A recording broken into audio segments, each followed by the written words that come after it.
માટેની રજૂઆત હોય, નર્મદા વસાવતવાળાને વળતર મળે એની માટેની રજૂઆત હોય, આપણને સારા શિક્ષકો મળે એની માટેની રજૂઆત હોય, આપણા બાળકોને સારી શાળા મળે એની માટેની રજૂઆત હોય, આ વિસ્તારના બાળકોને કુપોષણ દૂર કરવાની રજૂઆત હોય, આ લોકોનું એમના સરકારમાં ચાલતું નથી.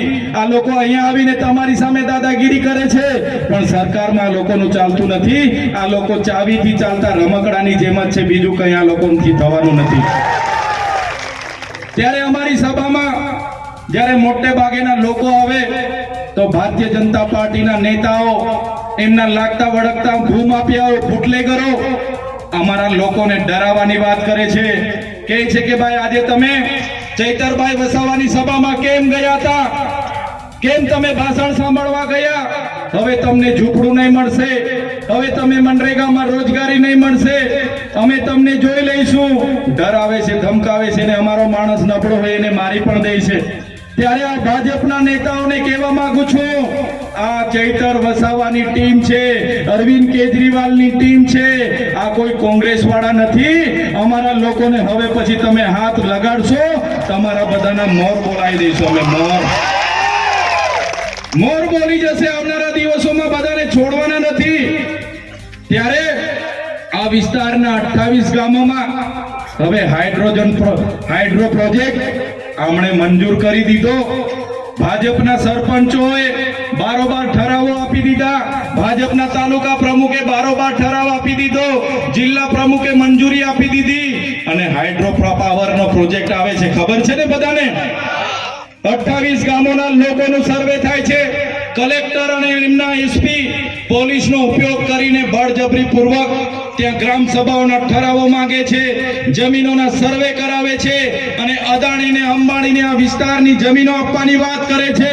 ત્યારે આ ભાજપના નેતાઓને, એમના મંત્રીઓને, એમની કલેક્ટરને, એમના એસપીને હું કહેવા માંગુ છું, અમારો આદિવાસી સમાજ એ સંવિધાન અને સંવાદમાં માનનારો છે. જે દિવસે અમારા સમાજને તમે આ પ્રકારની જમીનો છીનવવાની વાત કરશો, હાઇડ્રોજન પ્રોજેક્ટના નામે જમીનો લેવાની વાત કરશો, તે દિવસે અમારા તીરકામઠા, પાલિયા અને ભાલા લઈને અમે રોડ પર ઉતરીશું. તમારી પોલીસ, તમારું જંગલ ખાતું અને તમારા કલેક્ટર પણ અહીંયા ઉભા નહીં રહેશે. અમે અમારા ઘરમાં આ ભાલા, પાલિયા અને ધારિયા અને તીરકામઠા એ કોઈ શણગાર માટે નથી મૂક્યા. જે દિવસે અમને જરૂર પડશે એ દિવસે ભાલા, પાલિયા, તીરકામઠા લઈને અમે રસ્તામાં બી ઉતરીશું. અમારા લોકો આદિ અનાદિકાળથી આ વિસ્તારના જંગલોમાં રહે છે, અને આ જંગલ ખાતાના અધિકારીઓ આવે છે, ડરાવે છે, ધમકાવે છે, મારે છે, ખેડવા નથી દેતા, પાક નુકસાનીને કરે છે, પાક કાઢી નાખે છે. ત્યારે જંગલ ખાતાના અધિકારીઓને પણ કહેવા માંગુ છું, તમારું જંગલ ખાતાનો સંરક્ષણ ધારો અંગ્રેજો દરમિયાન 1862માં બન્યો, તમારું જંગલ ખાતું 1927માં બન્યું. અમારો આદિવાસી આદિ અનાદિકાળથી હજારો વર્ષથી અહીંયા રહે છે. તમારી સરકાર પણ નહોતી, તમારું જંગલ ખાતું પણ નહોતું, તમારું પોલીસ ખાતું પણ નહોતું. એના પહેલા આદિવાસી અને જંગલ અહીંયા હતા, અને એ જંગલો અમારા આદિવાસીઓએ સાચવેલા છે. ત્યારે આજના મંચ પરથી જંગલ ખાતા વાળાને પણ કહેવા માંગુ છું, કાન ખોલીને સાંભળી લે. અમારા ખેડૂતોના બાકી પેન્ડિંગ દાવાઓ છે, તાત્કાલિક ધોરણે મંજૂર કરી દે. જેટલા પણ અમારા ખેડૂતો જંગલની જમીન ખેડે છે એમને હેરાન કરવાનું બંધ કરી દે. નહીં તો જે દિવસે અમે આ રસ્તા પર ઉતરીશું ને, તે દિવસે તમારું જંગલ ખાતું પણ અહીંયા નજરે નથી પડવાનું. અમે આઝાદીમાં લડત આપી, અમે ગુરુ ગોવિંદજી અમારા માટે લડ્યા છે, આદિવાસી માટે રૂપસિંહ નાયક લડ્યા છે, ભાઈજી બારિયા લડ્યા છે, બાબરિયા બારિયા લડ્યા છે, અમારા માટે રવજી નાયક લડ્યા છે, અમારા માટે બિરસા મુંડા લડ્યા છે, અમારા પૂર્વ ટાટિયામાં ખાજ્યા નાયક લડ્યા છે, અમારા માટે ઝલકારી બાઈ લડ્યા છે. જે પણ આઝાદીના લડતમાં અમારું યોગદાન હતું, આઝાદી પછી પણ અમારું યોગદાન એટલું બધું છે. અમે નર્મદા ડેમોમાં અમારી જમીનો આપી, અમે એની નહેરોમાં જમીનો આપી, આ વિસ્તારના રોડ રસ્તામાં જમીનો આપી, કોરિડોર અને નેશનલ હાઈવેમાં જમીનો આપી, અમે સ્ટેચ્યુ ઓફ યુનિટીમાં જમીનો આપી, અમે તમામ જગ્યાએ દેશના વિકાસ માટે જમીનો આપી, અને આજે અમારા લોકોને ફરી વિકાસના નામે વિનાશ તરફ લઈ જવાની વાત કરશો તો આ વિસ્તારમાં હવે સંવિધાન અને સંવાદની વાત નથી, આ વિસ્તારમાં હવે આરપારની લડાઈઓ કરવા માટે અમે તૈયાર છે.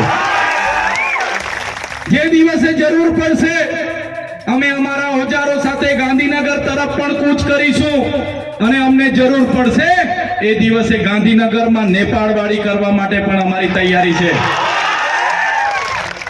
અમે કોઈનાથી ડરતા નથી, અને અમારા તમારા જેવા ખાણ માફિયાઓ બુટલેગરો ના સહારે અમારો કમલમ અમારું ચાલતું નથી. ત્યારે આ વિસ્તારોમાં મનરેગા નામે કૌભાંડો થયા, નલ સે જલના નામે કૌભાંડો થયા, આપણા બાળકોને શિષ્યવૃત્તિ મળે એના માટે અમે અવાજ ઉઠાવ્યો, આ વિસ્તારમાં રોડ રસ્તા બને એના માટે અવાજ ઉઠાવ્યો, નર્મદાના લોકોને વળતર મળે એના માટે અવાજ ઉઠાવ્યો, કેવડિયામાં જ્યારે ઝૂંપડા તૂટતા હતા એના માટે અવાજ ઉઠાવ્યો. આ વિસ્તારના લોકોનો અવાજ અમે સડકથી લઈને સદન સુધી બોલીએ. એટલે આ ભારતીય જનતા પાર્ટીની સરકારને, એમના નેતાઓને ગમતું નથી. સાથીઓ, તમે બધાએ જોયું હશે, અમને પણ જેલોમાં મોકલવામાં આવ્યા. એક વાર નથી, ચૈતરભાઈ વસાવા પર 19 વાર ખોટી એફઆઈઆર કરવામાં આવી છે. છતાં ચૈતરભાઈ વસાવા એટલા હિંમતથી લડે છે, એટલી તાકાતથી લડે છે, કેમ કે ચૈતરભાઈ વસાવા સાથે તમારા જેવા વડીલો અને યુવાનો અને માતા બહેનોના આશીર્વાદ છે. હમણાં પણ મને જેલમાં નાખવામાં આવ્યો. મને રાતે મારી ડેડિયાપાડાથી પોલીસ દ્વારા પકડવામાં આવ્યો, બળજબરીપૂર્વક ખેંચીને મને જીપમાં બેસાડવામાં આવ્યો. મને રાજપીપળાની જૂની જેલમાં રાખવામાં આવ્યો. મારા સાથી મિત્રો, મારા કાર્યકર મિત્રો, એ નિરંજનભાઈ વસાવા હોય, રાધિકાબેન રાઠવા હોય, અમારા નાનુભાઈ હોય, અમારા ઈશ્વરભાઈ હોય, અમારા જિગ્નેશભાઈ લોકો રાતે આવ્યા. એમને કીધું, ડીએસપી સાહેબ ચૈતરભાઈનો ટિફિન લઈને આવ્યા છે, ચૈતરભાઈના કપડાં લઈને આવ્યા છે, અમને મળવા દો. પોલીસે રાતે પણ અમને જમવા નહીં દીધા, અમારા કપડાં નહીં આપવા દીધા.